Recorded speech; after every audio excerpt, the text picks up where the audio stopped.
नमस्कार दोस्तों। स्वागत है आपका मेरे YouTube चैनल वैष्णवी शिक्षा क्लासेस में। आज का हमारा विषय है एल्बर्ट आइंस्टाइन। जी हाँ, आपने बिल्कुल सही सुना, एल्बर्ट आइंस्टाइन। ये वही एल्बर्ट आइंस्टाइन है जिनके बारे में आप सभी बहुत कुछ जानते होंगे, पर वैज्ञानिक एल्बर्ट से जुड़ी कुछ रोचक कुछ दिलचस्प बातें और कुछ किस्से जो शायद ही आप जानते होंगे। तो आइए जानते हैं एल्बर्ट से जुड़े कुछ खास बातें। एल्बर्ट का जन्म 14 मार्च 1879 को जर्मनी के एक यहूदी परिवार में हुआ था। पर क्या आप जानते हैं कि एल्बर्ट आइंस्टाइन के जन्मदिन को जीनियस डे के नाम से भी मनाया जाता है। एल्बर्ट सामान्य बच्चों से काफ़ी अलग थे क्योंकि उनका सर सामान्य बच्चों से काफ़ी बड़ा था और कहा जाता है कि एल्बर्ट लगभग शुरुआती 4 सालों तक कुछ भी नहीं बोले थे। लेकिन एक दिन उनके माता पिता तब दंग रह गए जब वो सब डाइनिंग टेबल पर बैठकर खाना खा रहे थे तो पहली बार एल्बर्ट बोले कि सूप काफ़ी गर्म है। पहली बार एल्बर्ट के मुख से कुछ सुनकर उनके माता पिता को बहुत खुशी हुई। फिर उनके माता पिता ने पूछा कि आज तक तुमने कुछ बोला क्यों नहीं, तो उन्होंने बड़ी सरलता से उत्तर दिया, क्योंकि आज से पहले मुझे इस घर में कोई दिक्कत ही नहीं हुई। बचपन में एल्बर्ट आइंस्टाइन को शांत रहना और अकेले घूमना बहुत पसंद था। वो अपने उम्र के बच्चों के साथ नहीं खेलते थे, वो हमेशा प्रकृति और ब्रह्मांड के बारे में सोचते थे। जब एल्बर्ट 5 साल के हुए तो उनके जन्मदिन पर उनके पिता हरमन आइंस्टाइन ने उन्हें एक दिशा यंत्र, जिसे आप अंग्रेजी में कंपास कहते हैं, लाके दिया। चुंबकीय कंपास देखकर एल्बर्ट बहुत खुश हुए, लेकिन उनके मन में एक सवाल जन्मा कि आखिर क्यों इस कंपास की जो सुई है वो हमेशा उत्तर दिशा की ओर रहती है। यही से एल्बर्ट के अंदर एक जिज्ञासु इंसान जाग गया। 5 साल की उम्र में उन्हें म्यूनिख के कैथोलिक प्राइमरी स्कूल में एडमिशन कराया गया। बातचीत में कठिनाई होने के कारण एल्बर्ट ने स्कूल जाना कुछ समय बाद शुरू किया था। उन्हें स्कूल जाना बचपन में बिल्कुल भी पसंद नहीं था। उनको स्कूल एक कैद खाने की तरह लगता था। 5 साल की उम्र में उन्होंने वायलिन बजाना भी सीखा और उन्हें धीरे धीरे संगीत से प्यार हो गया। उन्होंने अपने वायलिन का नामकरण भी किया, जिसे वह लीना कहते थे। 8 साल की उम्र में उनका एडमिशन लुइटपोल्ड जिम्नेजियम स्कूल में करा दिया गया। क्या आप जानते हैं, आज इस स्कूल को एल्बर्ट आइंस्टाइन जिम्नेजियम के नाम से जाना जाता है। इसी बीच एल्बर्ट का एक दोस्त बना जिसका नाम मैक्स टेलमे था। वो उम्र में तो एल्बर्ट से बहुत बड़ा था। एल्बर्ट को घर पर ट्यूशन पढ़ाने आता था। मैक्स टेलमे चिकित्सा विज्ञान का छात्र था। एल्बर्ट को उनकी उम्र के हिसाब से उन्हें मैथ्स और फिज़िक्स की काफ़ी ज़्यादा नॉलेज थी। एल्बर्ट, जिन्होंने 12 साल की उम्र में पाइथागोरस थ्योरम का एक अपना ही प्रूफ दे डाला और 14 साल की उम्र में इंटीग्रल कैलकुलस में महारत पा ली थी। एक बार एल्बर्ट को उनके गणित के प्रोफेसर ने उन्हें लेजी डॉग तक कह दिया था, क्योंकि वे पढ़ाई में बहुत ही ज़्यादा कमज़ोर थे। एल्बर्ट की शिक्षा से जुड़ी एक रोचक कहानी है। ये भी है कि एक बार उन्होंने अपनी माँ को एक पत्र देते हुए कहा, माँ, अध्यापक ने यह पत्र आपको देने को कहा है। उनकी माँ ने जैसे ही वह पत्र पढ़ा, वह मन ही मन मुस्कुराने लगी। माँ को मुस्कुराता देख एल्बर्ट ने कारण पूछा, जिस पर माँ ने बड़े प्यार से कहा, बेटा, इसमें लिखा है कि आपका बेटा कक्षा में सबसे ज़्यादा होशियार है। हमारे पास ऐसे अध्यापक नहीं हैं जो आपके बच्चे को पढ़ा सकें, इसीलिए आप इसका एडमिशन किसी और स्कूल में करवा दीजिए। यह सुन एल्बर्ट बहुत खुश हो गए और पूरी लगन के साथ पढ़ाई में जुट गए और बड़े होकर एक महान वैज्ञानिक बन गए। जब उनकी माँ का निधन हो गया तो एक दिन एल्बर्ट ने माँ की अलमारी खोली तो पाया उसमें उनकी टीचर का लिखा हुआ वही पत्र था जो उन्होंने कभी उस छोटे से बच्चे को उसकी माँ को देने को कहा था।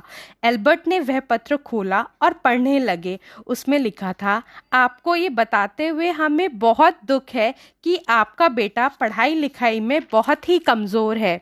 जिस तरह से इसकी उम्र बढ़ रही है उस तरह से इसकी बुद्धि का विकास नहीं हो रहा है, इसीलिए हम इसे स्कूल से निकाल रहे हैं। आप इसका एडमिशन किसी दूसरे स्कूल में करवा दीजिए, नहीं तो घर में ही इसे पढ़ाइए। इस घटना को सुनकर लगता है कि वाकई एल्बर्ट की माँ इतनी पॉजिटिव थी कि उन्होंने अपने बच्चे को डीमोटिवेट करने की जगह मोटिवेट करना ज़रूरी समझा। हमारी अधिकांश भारतीय माँ अपने बच्चे को ऐसा पत्र पढ़ने के बाद पहले तो अच्छे से सूदती और फिर बाद में मोटिवेट ज़रूर करती। एल्बर्ट 10 घंटे से भी ज़्यादा समय तक सोया करते थे। इसके अलावा इन्हें कार चलाना बिल्कुल भी पसंद नहीं था। इसके बजाय ये पैदल चलना और बाइक दौड़ाना ज़्यादा पसंद करते थे। एल्बर्ट हमेशा अपने काम में बिजी रहते थे। यही कारण था उनके तलाक का। जब उन्हें नोबेल प्राइज़ मिला तो उस पैसे को तलाक के बाद उन्होंने अपनी पत्नी को दे दिया ताकि उनके बच्चों की परवरिश अच्छे से हो सके। एल्बर्ट को सिगार पीने का बहुत शौक था। कहा जाता है कि वो अपनी बुद्धि का श्रेय अपनी धूम्रपान की लत को दिया करते थे। गैलीलियो गैलीली उनके सबसे पसंदीदा वैज्ञानिक थे, और आपको ये जान के हैरानी होगी कि जिस वर्ष आइजैक न्यूटन का जन्म हुआ और उसी वर्ष गैलीलियो की मृत्यु हुई, और जिस वर्ष आइंस्टाइन का जन्म हुआ और उसी वर्ष मैक्सवेल का स्वर्गवास हुआ। एक दिलचस्प बात यह है कि एल्बर्ट ने कभी मोजे नहीं पहने क्योंकि उन्हें इनसे काफ़ी तकलीफ होती थी, और ना ही कभी उन्होंने शेविंग क्रीम का उपयोग किया। और तो और उन्होंने अपने बाल तक को कंघी करना भी बिल्कुल पसंद नहीं था। लेकिन आज उनका बिना कंघी किया हुआ hair style genius hair style के नाम से जाना जाता है। और वो कुछ अलग थे, जैसे वो बड़ी बड़ी बातों को तो याद रख लेते थे पर अक्सर छोटी छोटी बातें वो भूल जाया करते थे। वे अक्सर तारीखें, फ़ोन नंबर और नाम भूल जाया करते थे। ये बहुत ही रोचक किस्सा है उनकी ज़िंदगी का दोस्तों। एक बार एल्बर्ट ट्रेन में सफ़र कर रहे थे। जब टिकट चेकर उनके पास आया तो वह अपनी टिकट दिखाने के लिए अपना हाथ जेब में डाले। जेब में टिकट ना मिलने पर उन्होंने सूटकेस को चेक किया। वहाँ भी टिकट को ना पाकर वह टिकट को अपनी सीट के आसपास खोजने लगे। यह देखकर टिकट चेकर ने एल्बर्ट से कहा कि तुम्हारा टिकट गुम हो गया हो तो कोई बात नहीं, मैं तुम्हें अच्छी तरह से पहचानता हूँ। मुझे पूरा यकीन है कि आपने टिकट ज़रूर खरीदा होगा। टिकट चेकर जब बाकी के लोगों का टिकट चेक करके वापस जा रहा था तो उसने देखा कि एल्बर्ट अभी भी अपनी सीट के नीचे अपना टिकट ढूंढ रहे थे। टिकट चेकर ने फिर से कहा कि आपको टिकट के लिए परेशान होने की ज़रूरत नहीं, आपसे टिकट नहीं मांगा जाएगा। यह सुनकर एल्बर्ट ने कहा, वो तो ठीक है, पर टिकट के बिना मुझे पता कैसे चलेगा कि मैं कहाँ जा रहा था। यानी दोस्तों, उनको याद ही नहीं था कि वो जा कहाँ रहे थे। वो टिकट इसलिए ढूंढ रहे थे ताकि उन्हें ये पता चल सके कि उनकी जो यात्रा है वो कहाँ की है। एल्बर्ट को नोबेल प्राइज़ उनके थ्योरी ऑफ रिलेटिविटी की खोज के लिए नहीं बल्कि फोटो इलेक्ट्रिक इफेक्ट के लिए मिला था। एल्बर्ट ने केवल 16 वर्ष की उम्र, यानी वो साल रहा होगा 1895 में ही उन्होंने अपना पहला वैज्ञानिक शोध पत्र निकाला था, जिसका उन्होंने नाम रखा था चुंबकीय क्षेत्र में रखे इथर की अवस्था की जांच। अंग्रेजी में कहें तो on the investigation of the state of ether in a magnetic field. एक किस्सा तब का है जब एल्बर्ट एक विश्वविद्यालय में प्रोफेसर हुआ करते थे। तब एक दिन एक छात्र उनके पास आया। वह बोला कि सर, इस साल परीक्षा में वही प्रश्न आए हैं जो पिछले साल आए थे। तब एल्बर्ट ने उसको जवाब दिया, इस साल उत्तर बदल गए हैं।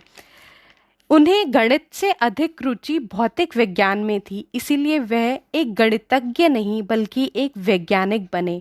जब वह 17 साल के थे तो कॉलेज एंट्रेंस में सारे एग्ज़ाम में गणित और विज्ञान को छोड़कर वो सभी विषयों में फेल हो गए थे। एक बार एल्बर्ट के एक सहकर्मी ने उनसे उनका टेलीफोन नंबर पूछा। तब एल्बर्ट ने अपने पास रखी डायरी में अपना टेलीफोन नंबर ढूंढने लगे। सहकर्मी चकित होकर बोला, आपको अपना खुद का टेलीफोन नंबर भी याद नहीं? तब एल्बर्ट बोले, नहीं, मैं किसी ऐसे चीज़ के भला क्यों याद रखूं जो मुझे किताब में ढूंढने से मिल जाती है। कहा जाता है कि सन 1952 में उनका इज़राइल का राष्ट्रपति बनने का ऑफर भी आया था, लेकिन उन्होंने यह कहकर मना कर दिया कि वो राजनीति के लिए नहीं बल्कि विज्ञान के लिए बने हैं। एल्बर्ट के प्रेम के किस्सों की एक लंबी लिस्ट है। अपनी दूसरी पत्नी एल्सा के होते हुए भी उन्होंने 6 अन्य महिलाओं के साथ संबंध रखे। उनकी मृत्यु के 20 साल बाद उनकी सौतेली बेटी ने उनके 1500 पत्र प्रकाशित किए, जिनमें लगभग 6 प्रेम संबंधों का खुलासा हुआ। एल्बर्ट की लोकप्रियता और उनकी विद्वता के चलते महिलाएं खूब उनकी ओर आकर्षित होती थी। एक बार जर्मनी की एक महिला, जिसे वे एम कहते थे, उनसे मिली और उनके प्रेम में डूब गई। उसने एल्बर्ट पर तोहफों की बौछार तक कर दी। वे कुछ समय जर्मनी में साथ रहे और फिर एल्बर्ट लंदन आ गए। वह उनके पीछे लंदन आ गई। उसके बाद एल्बर्ट अमेरिका चले गए। वह वहाँ भी पहुँच गई। उनकी ऐसी ही रूसी प्रेमिका भी थी, जिसे वह जासूस कहते थे। उसने भी एल्बर्ट के पीछे लगभग आधी दुनिया का चक्कर तो लगा ही लिया था। टाइम मशीन की कल्पना भी सबसे पहले एल्बर्ट ने ही की थी और इस विषय पर उन्होंने कई शोध भी किए थे। एल्बर्ट को नई भाषाएं सीखने में काफ़ी दिक्कत होती थी, तभी तो जर्मन ही केवल एकमात्र भाषा थी जिसे वह ठीक से बोल समझ पाते थे। एल्बर्ट अपने पूरे जीवन एक मानसिक रोग साइकाइट्रिक डिसऑर्डर से पीड़ित रहे, जिसके कारण वे हर चीज़ को 2 से 3 बार दोहराया करते थे। उन्हें चीज़ों को टेक्स्ट के बजाय पिक्चर्स के रूप में याद रखना ज़्यादा पसंद था। वो कहते थे कि वे कोई भी ऐसी चीज़ याद नहीं रखते जिसे 2 मिनट में ढूंढा जा सके। एल्बर्ट कहते थे उनका दिमाग उनकी प्रयोगशाला थी और फाउंटेन पेन उनका उपकरण। एल्बर्ट दोनों हाथों से लिख सकते थे, हालांकि ज़्यादातर वे दाएं हाथ से लिखा करते थे। एल्बर्ट लोगों को हमेशा प्रेरित करने के लिए ऑटोग्राफ दिया करते थे। वो अपनी कमाई दान में दे दिया करते थे। वो अपने एक सिग्नेचर के लिए $5 लेते थे और एक स्पीच के लिए $1000 लिया करते थे और बाद में इन पैसों को वो चैरिटी में दान कर दिया करते थे। दोस्तों, उनकी याददाश्त को लेकर काफ़ी किस्से प्रचलित हैं। उनमें से एक किस्सा है जब एल्बर्ट प्रिंसटन यूनिवर्सिटी में कार्यरत थे, तो एक दिन वो यूनिवर्सिटी से घर वापस आते समय अपने घर का पता ही भूल गए। यद्यपि प्रिंसटन के अधिकतर लोग एल्बर्ट को पहचानते थे, किंतु वह जिस टैक्सी में बैठे थे उस टैक्सी ड्राइवर उन्हें नहीं पहचानता था। एल्बर्ट ने ड्राइवर से कहा कि क्या तुम्हें एल्बर्ट आइंस्टाइन का पता मालूम है? तो ड्राइवर ने जवाब दिया, प्रिंसटन में भला कौन उनका पता नहीं जानेगा। यदि आप उनसे मिलना चाहते हैं तो मैं आपको उनके घर तक पहुंचा सकता हूं। तब एल्बर्ट ने ड्राइवर को बताया कि वही एल्बर्ट आइंस्टाइन हैं और अपने घर का पता भूल गए हैं। यह जानकर टैक्सी ड्राइवर ने उन्हें उनके घर तक पहुंचाया और एल्बर्ट के बार बार आग्रह करने के बावजूद भी टैक्सी का किराया नहीं लिया। एल्बर्ट चाहते तो और भी जी सकते थे। उनके अंतिम समय में डॉक्टर्स ने उनका ऑपरेशन करना चाहा, लेकिन उन्होंने यह कहकर मना कर दिया कि आर्टिफिशियल तरीके से जीने में कुछ मज़ा नहीं है। मुझे जितना जीना था मैंने जी लिया। एल्बर्ट को अंतिम वक्त में काफ़ी दर्द हुआ था और इंटरनल ब्लीडिंग शुरू हो गई थी। उनकी मृत्यु प्रिंसटन के एक हॉस्पिटल में हुई थी। तब उनकी उम्र 76 साल की थी। 18 अप्रैल 1955 को एल्बर्ट की मृत्यु के बाद पैथोलॉजिस्ट डॉक्टर थॉमस हार्वे ने एल्बर्ट के परिवार की अनुमति के बिना ही शोध के लिए एल्बर्ट का दिमाग निकाल लिया था। इस हरकत के कारण डॉक्टर हार्वे को नौकरी से निकाल दिया गया। डॉक्टर हार्वे ने कहा वो एल्बर्ट के दिमाग को केवल शोध के लिए इस्तेमाल करना चाहते हैं ताकि हम उनकी बुद्धिमत्ता का राज जान सके, लेकिन अनुमति ना मिलने के कारण एल्बर्ट का दिमाग 20 सालों तक एक जार में रखा रहा। लेकिन फिर एल्बर्ट के बेटे हंस आइंस्टाइन ने अनुमति मिलने के बाद उन्होंने दिमाग के 256 टुकड़े कर बड़े बड़े शोधकर्ताओं के पास भेज दिया। कुछ रिसर्च ये कहती है कि उनके दिमाग में ग्लियल सेल की मात्रा शायद अधिक थी। उनका लेफ्ट हिप्पोकैम्पस थोड़ा बड़ा था, जो याद रखने में और कुछ सीखने में एक बहुत बड़ा योगदान देता है, और इसी एरिया में आम मस्तिष्क के मुकाबले ज़्यादा न्यूरॉन्स थे। दोस्तों, ये थी कुछ एल्बर्ट आइंस्टाइन से जुड़ी कुछ दिलचस्प और कुछ रोचक बातें। आपको कैसा लगा कमेंट्स द्वारा अवश्य बताएं। यदि कोई सुझाव है या आप इस विषय पर कुछ कहना चाहें तो आपका स्वागत है। कृपया वीडियो शेयर करें और जुड़े रहने के लिए चैनल को सब्सक्राइब ज़रूर करें। धन्यवाद।